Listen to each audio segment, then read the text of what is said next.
একদিন বেলাল মসজিদে নববীতে আজান দিবেন, সাথে সাথে ইহুদি কয়, বেলাল আজান পরে দাও, আগে আমার ঋণ তুমি পরিশোধ করো।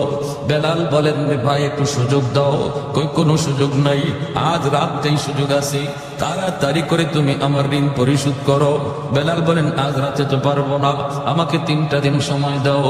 বেলাল 3 দিন সময় তার কাছ থেকে চাই নিলেন, কিন্তু 3 দিনের ভিতরে তিনি ঋণ শোধ করবেন কেমন করে? আল্লাহর নবীর কাছে বেলাল যায় কান্দে, নবী গো, ইহুদি আমার কাছে অনেক ঋণ পায়, এই ঋণটা আমি আনছি আপনার মেহমানদের মেহমানদারি করানোর জন্য। এখন তো সে আমাকে আজান দিতে দেয় না, আজানের আগে আমার রাস্তা আটকায় দেয়।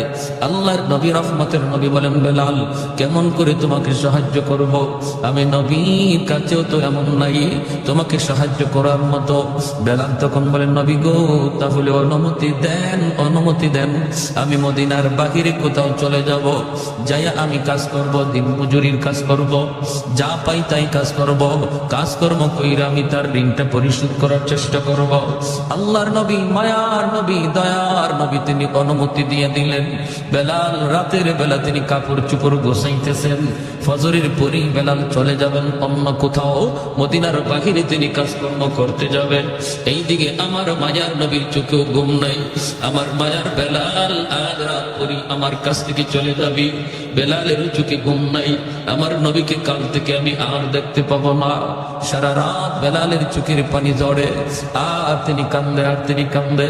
ওই অবস্থায় আমার ভাইরা বন্ধুরা, আল্লাহর নবীর কাছে ফজরের আগে 40টা উট বুঝাই করা মাল আল্লাহর পক্ষ থেকে চলে এসেছে।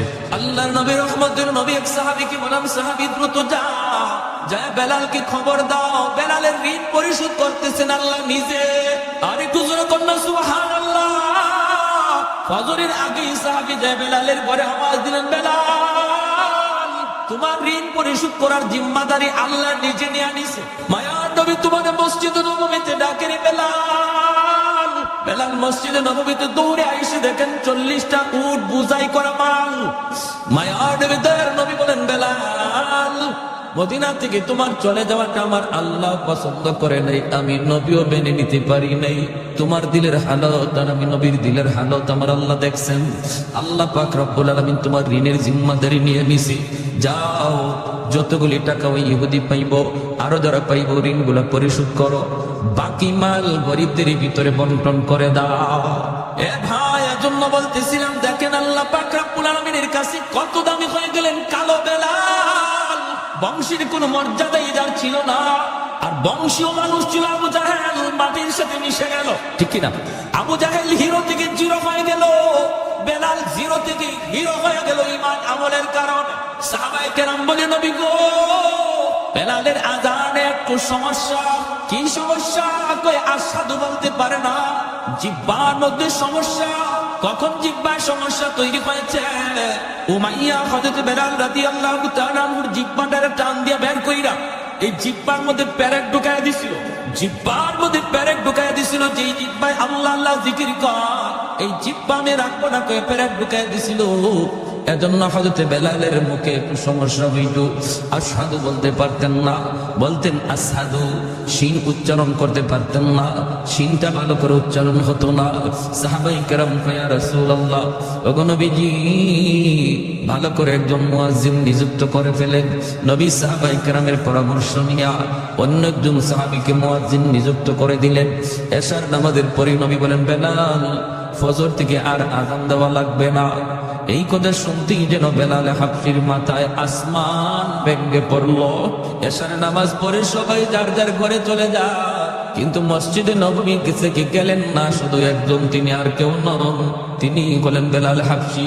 মসজিদে নববীর কোনায় খাম্বার কিনারায় বইসা বইসা চোখের পানি জড়ায় আল্লাহর কাছে কান্দে আর কয়, মালিক, ও মালিক, তোমার হাবিব আমারে মুয়াজ্জিনের চাকরি থেকে বাতিল করে দিছি।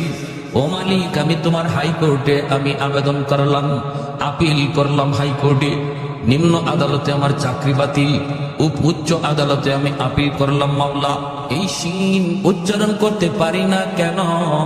আল্লাহ, তোমার নাম নেওয়ার কারণে আমার জিহ্বায় পেরেক মারছি, এজন্য আমি শিন উচ্চারণ নিতে পারি না। এটা তো আমার কোনো দোষ না। আল্লাহ, হয় তুমি আমার জিহ্বা ভালো করে দাও, নতুবা আযান বদলায় দাও। আল্লাহু আকবার। হয় মালিক আমার জিহ্বা তুমি ভালো করে দাও, নতুবা আমি যেভাবে বলি এইভাবে আজান বানায় দাও। আল্লাহু আকবার, আল্লাহু আকবার। কত বড় আবদার আল্লাহর দরবারে। আল্লাহ পাক রব্বুল আলামিন তার হাবিবকে জানায় দিয়েছেন, বন্ধু আজানও বদলিবে না, আমার বেলালের জিহ্বা যেভাবে আছে এইভাবেই থাকবে, জিহ্বাও ভালো হবে না। আমি আল্লাহর নাম নেওয়ার কারণে জিহ্বা যে ক্ষত, এই ক্ষত আমি আল্লাহ বেলালের হাসরের মাঠে দেখতে চাই। হাসরের মাঠে বেলাল আমাকে ওই জিহ্বা দেখাবে, যেমন অবস্থায় আছে এই অবস্থায় থাকবে, আজানও বদলিবে না। ভাইরা বন্ধুরা, ফজরের আজান দিলেন অন্য একজন মুয়াজ্জিন। আজান তো হয়ে গেল, আমাদের টাইম হয়ে গেল। আমার নবী মায়ের নবী তিনি বের হয়েছেন হুজরা থেকে নামাজ পড়াবেন মসজিদে নববীতে। সাহাবায়ে কেরাম সবাই অপেক্ষায়, মায়ের নবী হুজরা থেকে বের হয়েছেন নামাজ পড়াবেন, কিন্তু সূর্য তো ওঠে না, রাত তো পোহায় না। ফজরের নামাজটা পড়তে হয় একটু রাত যখন শেষ হয়ে যায়, সুবহ সাদিকের পরে ফজর যখন শুরু হয়, একটু আকাশটা ফর্সা হওয়া শুরু করে, তখন শুনলাম ফজরের নামাজ পড়া সুন্নাত। আমার নবী ওই সময়টার অপেক্ষা করেন, একটু আকাশটা ফর্সা হবে। কিন্তু না না, অন্যদিন যেই টাইমে আকাশ ফর্সা হয়ে যেত, আর ওই টাইমে আকাশ ফর্সা হইতেছে না, অন্ধকার শুধু আরো বাড়তেছে, অন্ধকার শুধু বাড়তেছে। সাহাবায়ে কেরামের ভিতরে অস্থিরতা, আল্লাহর নবীর ভিতরে অস্থিরতা। কই সকাল তো হয় না, আকাশ তো ফর্সা হয় না। আল্লাহর কাছে নবী জানতে চাইলেন, মালিক ও মালিক, কিয়ামত কি তুমি গোটায় দিবা নাকি? আল্লাহ কিয়ামত কি হয়ে যাবে নাকি বুঝতেছি না গো আল্লাহ, নাকি আমরা কোন আযাবের সম্মুখীন? আল্লাহ বলে, বন্ধু কি হয়েছে? ওই মালিক, কেন এখনো সকাল হয় না, ফর্সা হয় না? ফজরের নামাজ তো পড়বো, কিন্তু এত অন্ধকারে কেমন করে নামাজ পড়ি? আল্লাহ ফজরে আজান বুঝে হয়, এখনো বুঝি ফজরের টাইম হয় নাই, ফর্সা হয় নাই। জিব্রাইল আমিন দ্রুত নেমে এসে মায়ার নবীকে জানায় দিলেন, নবী গো, কেমন করে সকাল হবে গো নবী?